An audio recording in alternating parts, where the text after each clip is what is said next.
Hello there makers and bakers. Today we have a piped rose cupcake tutorial. For our buttercream icing recipe, click the link above. I'll be using an Atiko 104 rose piping tip. This tip has a teardrop shape opening, as you can see in the picture.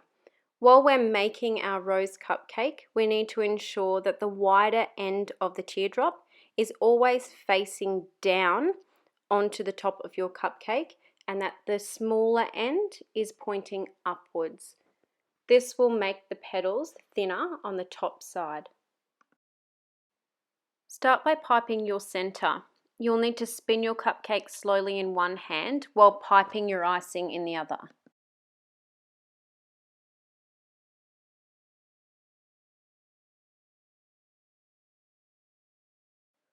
Work slowly with this as you need to create a cylinder-shaped center with a hole in the middle. For the inner petals, we need to pipe our petal by hugging it around the center. I used 3 petals for this first row. When you pipe each petal, make sure they don't start at the same point. They need to overlap. Continue this process for the next row of petals. For the next row of petals, we're going to start making what I call rainbows.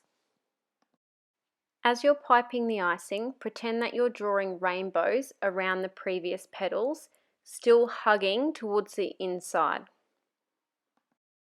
With the next row, we're going to still use our rainbow method, but we're going to slightly tilt the piping nozzle towards the outside of the cupcake to make the petal start to appear as if it's coming away from the other petals.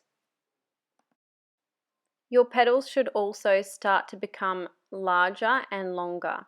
You can do this by applying more pressure to your bag and allowing more icing to come out, as well as making them longer by going a little bit slower and pulling the rainbow out as you're going around the petals.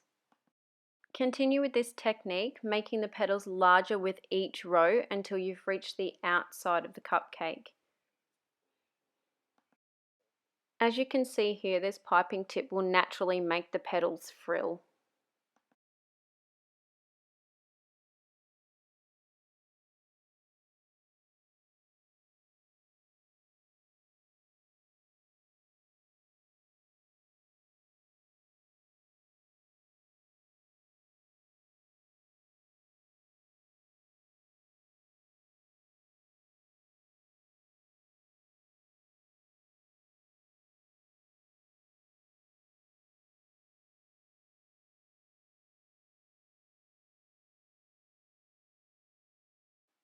This one is all about practice, practice, practice, and before you know it, you'll be making beautiful piped rose cupcakes. Thanks for watching this tutorial.